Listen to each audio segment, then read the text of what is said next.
them together. That's why the printouts. You can't have them until we get to that. That's going to be trick or treat. Because you've got to do the refrain at the end of each verse to get you to. Okay? Anyhow, my compliments. I just picked a bunch of different things. Most of these are not very horrible, very, gothic. In fact, the first one is downright funny. So, Halloween Party by Kevin Nesbitt. We're having a Halloween party at school. I'm dressed up like Dracula. Man, I look cool. I dyed my hair black and I cut off my bangs. I'm wearing a cape and some fake plastic bangs. I put on some makeup to paint my face white, like creatures that only come out in the night. My fingernails, too, are all painted in red. I look like I'm recently back from the dead. My mom drops me off and I run into school. I suddenly feel like the world's biggest fool. The other kids stare like I'm some kind of freak. The Halloween party is not till next week. It's kind of cute. The rest are not that funny. But I thought that would be a nice one to start with. This one is simply titled Halloween by Joel Benton. Pixie, Cobalt, Elf, and Sprite all are on their rounds tonight. In the one moon's silver ray thrives their helter-skelter play. Fond of cellar, barn, or stack, true unto the almanac, they present to credulous eyes strange hobgoblin mysteries. Cabbage stumps, straws wet with dew, apple skins, and chestnuts too. And a mirror for some lass shows what wonders come to pass. Doors they move, and gates they hide, mischiefs that on moonbeams ride are their deeds, and by their spells, love records its oracles. Don't we all of long ago by the ruddy fireplace flow? In the kitchen and the hall, those queer poof-like pranks recall. Every shadows were they then, but tonight they come again. Were we once more but 16, precious would be Halloween. Mr. Macklin's Jack-o'-lantern by David McCord. Mr. Macklin takes his knife and carves the yellow pumpkin's face. 3 holes bring eyes and nose to life. The mouth has 10 teeth in place. Then Mr. Macklin, just for fun, transfers the corn cob from his wry mouth to Jack's, and everyone dies laughing. Oh, what fun it is till Mr. Macklin draws the shade and lights the candle in Jack's skull. Then all the inside dark is made as spooky and as horrible as Halloween and creepy fall. The shadows on the tool house flow, with Jack's face dancing on the wall. Oh, Mr. Macklin, where's the door? Theme in Yellow by Carl Sandburg. I stud the hills with golden balls in autumn. I light the prairie cornfield with orange and gold clusters, and I am called pumpkins. On the last of October, when dusk is fallen, children join hands and circle round me, singing ghost songs and love to the harvest moon. I am a jack-o'-lantern with terrible teeth, and the children don't ring fool.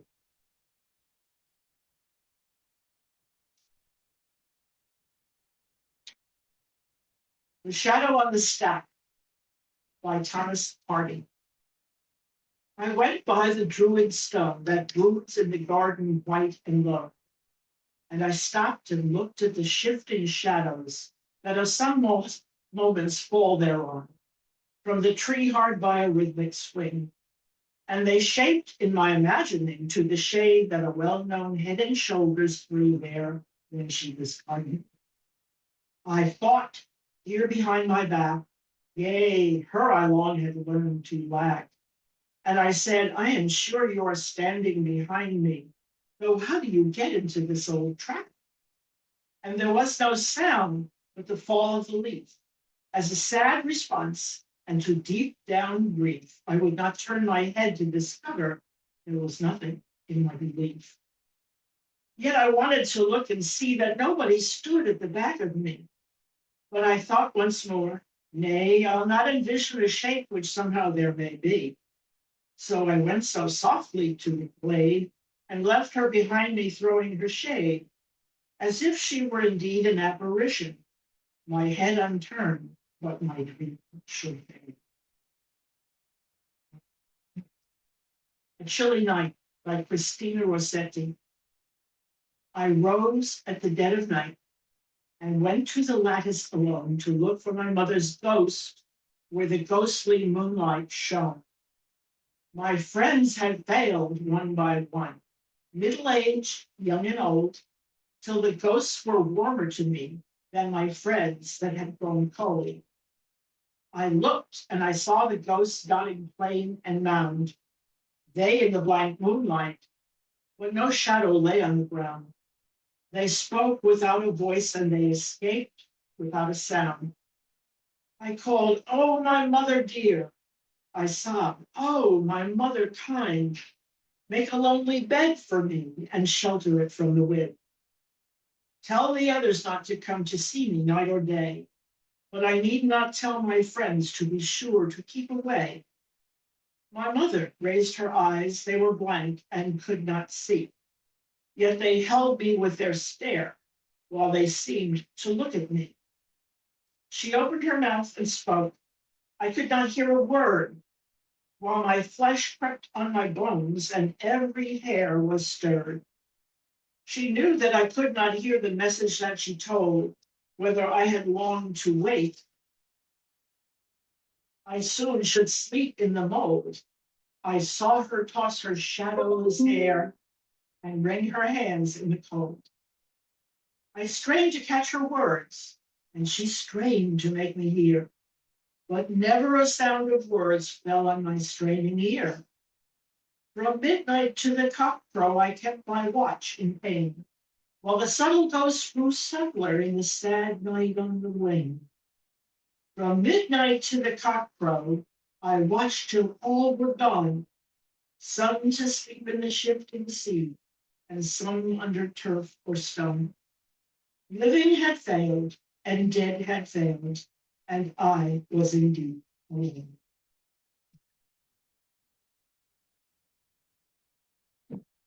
Thus in Autumn by Sarah Teasdale.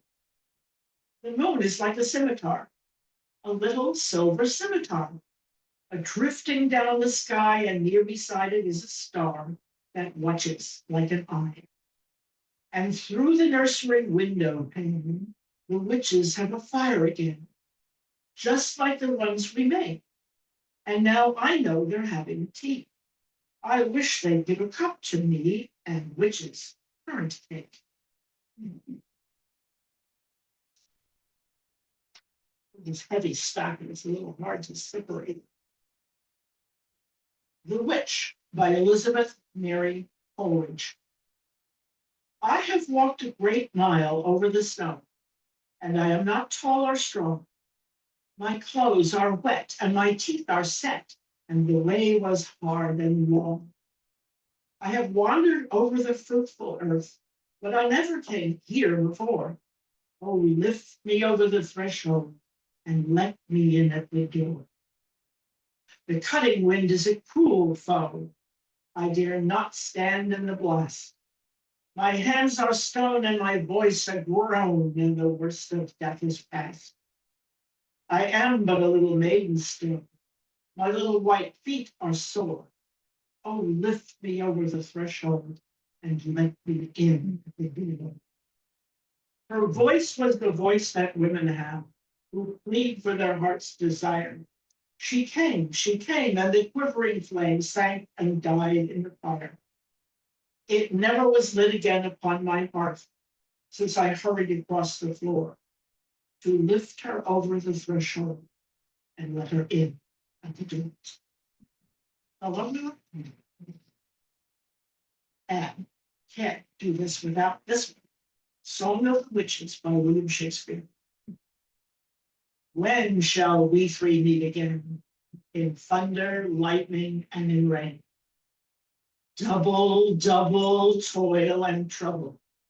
Fire burn and cauldron bubble.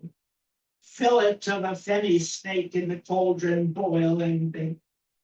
Eye of newt and toe of frog. Wool of bat and tongue of dog. Adder's fork and bloodworm's sting. Lizard's leg and howler's wing. Or charm of powerful trouble, like a hell-broth boil and bubble. Double, double toil and trouble. Fire burn and cauldron bubble. Cook it with a baboon's blood, and the charm is firm and good. Joe, time to distribute the prints. Oh no, another one. I have one more. Sorry. Incantation by Stephen Lathrop. When the leaves by thousands thinned, 1,000 times have whirled in the wind, and the moon with hollow cheeks staring from her hollow height, consolation seems to seep from the dim, re-echoing night, and the fog streaks dead and white, lie like ghosts of lost delight, or highest earth and lowest sky, then autumn, earthly witchery. Strew the ground with poppy seeds, and let my bed be hung with weeds, grinning, gaunt, and rank and tall, dropping o'er me like a pall. Send thy stealthy white-eyed mist across my bow to turn and twist. Fold and leave me blind to all some visions in the mind. Then in the depth of rain-fed streams I shall slumber be in dreams. Slide through some long glen that burns with a crust of blood-red fires, and brown withered rings of grape, like a burning lava lake. Submerged to fearful faster flow by the ambered gas, hark, hark of the crow, shall pass by many a haunted road of the nutty odorous wood. Oh, where the hemlocks learn and bloom shall fill my heart with bitter gloom, till lured by the light reflected cloud, I burst aloud my watery shroud, and upward through the ether sail, far above the shrill wood's wail. But falling thence, my soul involved, with the dust-dead flames dissolve, and gliding out at last to sea, lull to long tranquility. The perfect poise of seasons keep with the tides that rest at need. So must be fulfilled the rite that given by the dead grass night. And at dawn I shall arise, a spirit though with human eyes, a human form and human face, and where'er I go or stay, there the summer's perished race shall be with me night and day. Now, we're each going to get a copy. We have enough. And I'd like you, I want you to have this so that you can look at Poe's language as you read, you listen to it. He's amazing in the way he manages to say the same thing all along. And you get to do the refrains.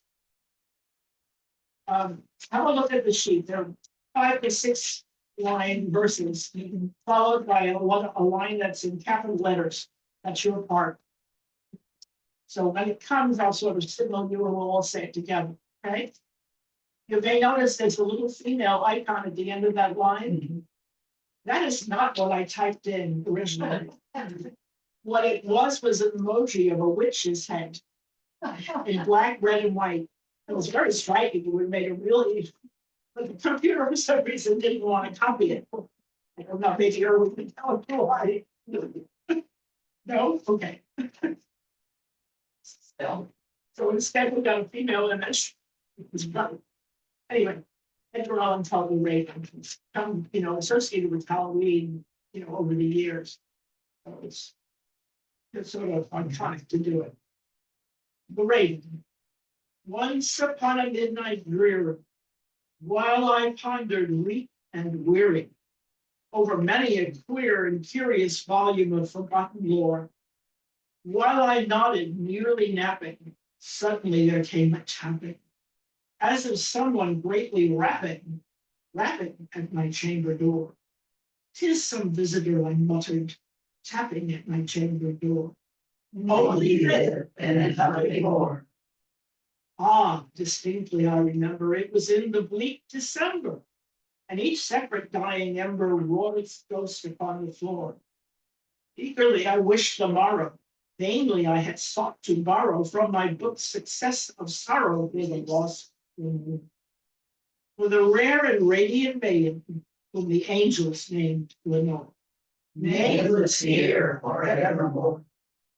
And the silken, sad, uncertain rustling of each purple curtain filled me with fantastic terrors never felt before. So that now to shield the feeling of my heart, I stood repeating, "'Tis some visitor entreating entrance at my chamber door." This it is, and nothing more. Presently my soul grew stronger, listening then no longer. "Sir," said I, "or madam, truly your forgiveness I implore. But the fact is I was napping, and so gently you came weapon, and so faintly you came tapping at my chamber door, that I scarce was sure I heard you. Here I opened wide the door. Despair and nothing more.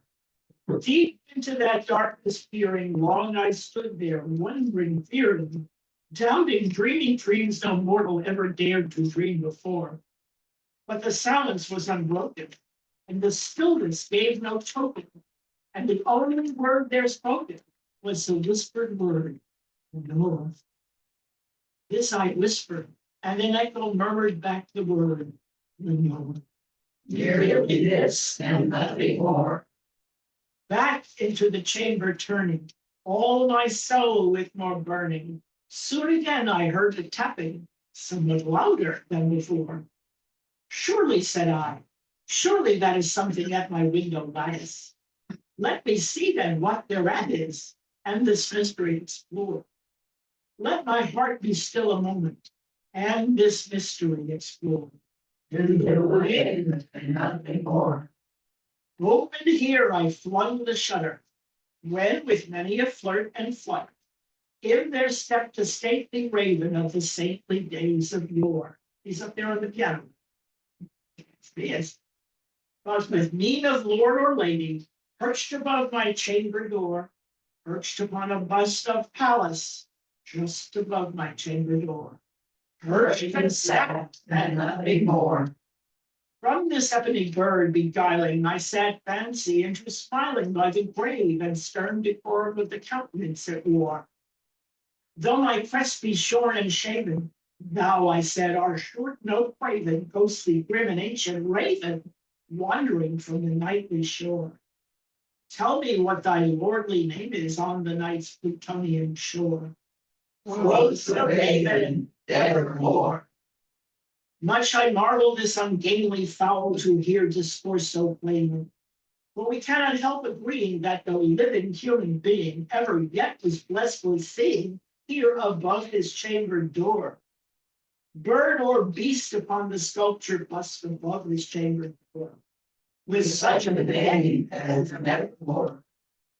But the raven, sitting lonely on the placid bust, spoke only that one word, as if his soul in that one word he did outpour. Nothing further than he uttered, not a feather than he fluttered, till I scarcely more than muttered, "Other friends have flown before."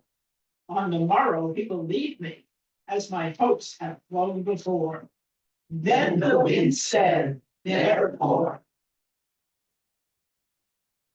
Startled at the stillness broken by reply so aptly spoken, "Doubtless," said I, "what it utters is its only stock and store.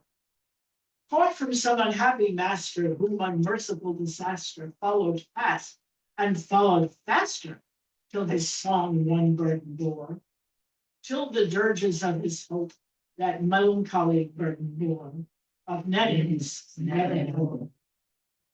but the raven still beguiling all my fancy into smiling. Straight I wheeled a cushioned seat in front of bird and beast and game. Then upon the velvet sinking, I betook myself to linking fancy unto fancy, thinking, what this ominous bird of war, what the grim, ungainly, ghastly, gaunt, and ominous bird of war, meant in working nevermore. This I sat, engaged in guessing, but no syllable expressing, to the fowl whose fiery eyes now burned into my lonesome core. This and more I sat divining with my hand at ease, reclining on the cushion's velvet lining that the lamplight floated o'er, but whose velvet violet lining with the lamplight gloating o'er. She no rests, ah, nevermore. Then methought the air grew denser, perfumed from an unknown censer swung by seraphim whose footfalls tinkled on the floor. Wretch, I cried, thy God hath but thee, by these angels he hath sent thee respite and adventure from thy memories of Lenore. Quaff, oh quaff the kind Nepenthe, and forget the lost Lenore. By the way, Nepenthe is cocaine. I looked it up. Okay. Oh, it's the raven nevermore. Prophet, said I, thing of evil, prophet still a bird or devil. Whether tempt thee sent, or whether tempest tossed them here, desolate yet all undaunted, on this desert land enchanted, on this home by horror lavished, tell me truly, I implore, is there balm in Gilead? Tell me, I implore. Was the raven nevermore? Prophet, I said, thing of evil, prophet still, if bird or devil, by that heaven that bends above us, by that God we both adore. Tell this soul with sorrow laden, if within the distant Aden it shall clasp a sainted maiden, whom the angels named Lenore. Clasp a rare and radiant maiden, whom the angels named Lenore. Was the raven nevermore?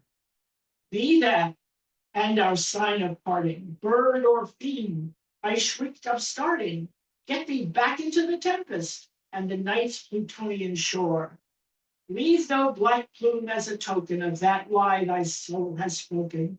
Leave thy loveliness unbroken, quit the bust above my door. Take thy beak from out thy heart, and take thy form from off my door. Was the raven nevermore? And the raven never flitted, still is sitting, on the plaid bust of Pallas just above my chamber door. And his eyes have all the seeming of a demon's that is dreaming, and the lamplight o'er his streaming through his shadow on the floor. And my soul from out that shadow that lies floating on the floor Shall be lifted nevermore.